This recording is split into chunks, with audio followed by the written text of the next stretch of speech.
Fandaharana be mpijery indrindra tao amin'ny pejy Facebook ny Real TV Madagasikara. Ny fandaharana niarahana tamin'ny filoham-pirenena Andry Rajoelina omaly alahady 12 Jolay 2024.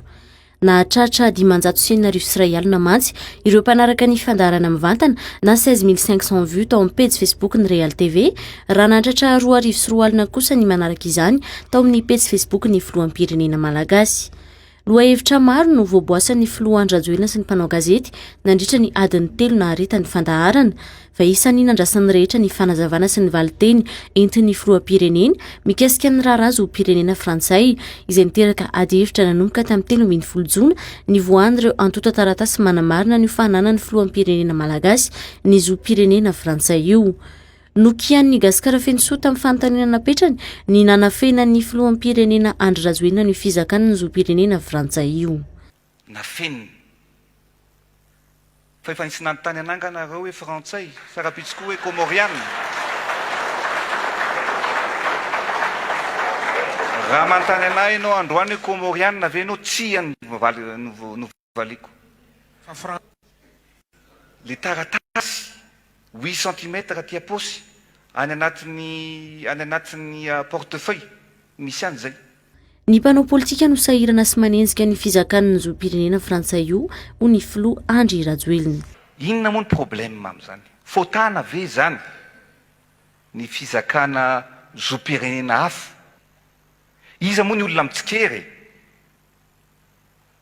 Olona totra ny fanlatsaka filoha pirenena daholo anie?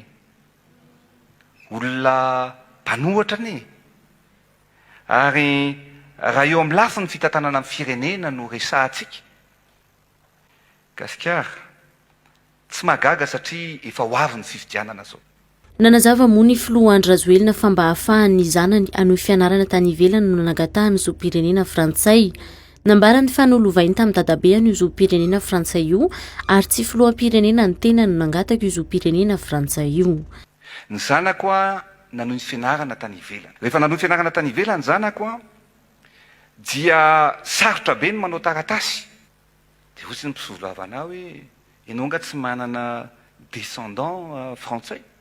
Ianao ny dadabeako ary anatin'ny décret zany Frantsay, manana nationalité Frantsay.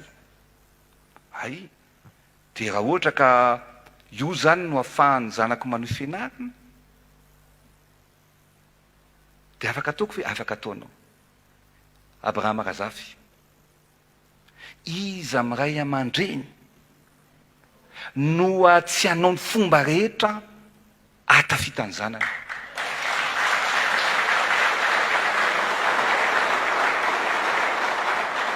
Anisany dia nangataka ny zoako sy any droit hoe mba hahafahan'ny zanako manohy fianarana any ivelany. Efa tsy filoham-pirenena fa teo mantsy ny teny hoe mamitaka tanindrazana mba matika efa filoha ianao. Tsy filoha tamin'izany tompoko. Raha nilaza teo ny filoha Andry Rajoelina fa nolovainy tamin'ny dadabeany io zo pirenena Frantsay io dia tsy nentina maly mivantana mihitsy kosa izy fa décret de naturalisation io nivoaka ny 10 Novambra 2012 ary niparitaka teny amin'ny tambazotra Tserasera nanomboka ny 13 Jona 2024 io. Tsy namaly ianao andre matoa filoha hoe marina ve iny décret nivoaka iny décret de naturalisation iny fa tsy certificat de nationalité. Précision. Il y a précision. Valiko foany Gasikara fa tsika Gasikara tsy hiditra ao anatin'ny resaka juridisme. Za mitondra fanazavana aminao eto fa milaza aminao Gasikara. Vao mandeha ianao 50 km miala an'Antananarivo, tsy misy mamaky loha amin'izany naturalisation zany mivoaka Malagasy. No mafisiny nefa fa tsy miatra amin'ny 220 amin'ny fehezan-dalàna mikasika ny zo pirenena Malagasy fa tsy maintsy vakiana miaraka amin'ny 220 ka raha izy no mangataka ny anesorana ny zo pirenena Malagasy io vao manan-kery ny 220. Eo ianao miresaka texte hoe décret. Za zany eto dia manintsy ny mpanao politika satria misy ny mihevitra ny tena mahay indrindra. Article 42 no naseho na indraindra hatramin'izay. Ny article 42 dia hoe tsy manana ny zo pirenena Malagasy tsony izay Malagasy mangataka ny zo pirenena vahiny. dia izay fotsiny no nolazaina mivoaka malagasy article 42 io fa eto mba mitena anareo mpanao gazety rehetrarehetra mba vakio kely aloha ny article 45 ny article 90 zany hoe ny article 45 dia milaza hoe afaka mangataka izay malagasy manana ny zo-pirenena hafa afaka est autorisé sur sa demande amin'ny fangatahana zay ataony ary ekeny ny fitondram-panjakana fa very ny zo-pirenena mamalagasy anazy. Tsy nentina maly kosa nefa ny filoham-pirenena rehefa nanontaniany Gasikara Fentsoa raha vonona ny anarany zo-pirenena frantsay izay ananany.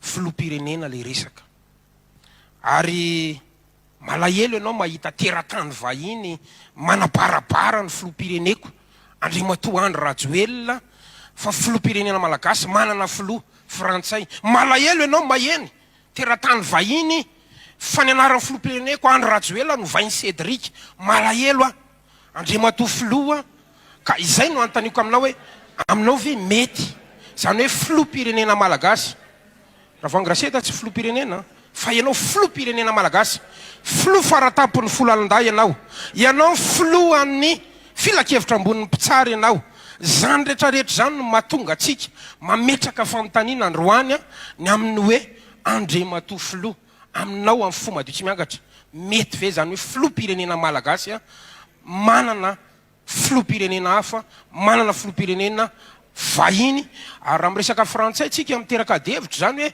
le firenena nananjanaka atsika mihitsy ary ny farany dia tsotra raha ohatra ka ho an'ny tombotsoa ambonin'ny firenena ho an'ny tombotsoa ambonin'ny firenena manaiky ve anao Andriamatoa filoha anaisotra na analana io zo-pirenena mahafrantsay anao io ho an'ny Madagasikara tovoka. Ya ono a mba tiako i Gasikara mikasika ny zavatra teneninao teo moa reny communication ivelany reny hitako reny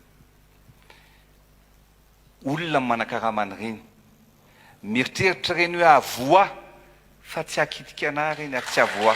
Mpanao gazety avy amin'ny Hainao Manjery miisa 3 moa no niatrika ny filoha Andry Rajoelina nandritra io fandaharana omaly alahady 12 Jolay io dia i Miora Arniaina avy amin'ny televiziona malagasy, Abraham Razafy avy amin'ny TV+ ary Gasikara Fentsoa mpanao gazety ny Real TV Madagasikara.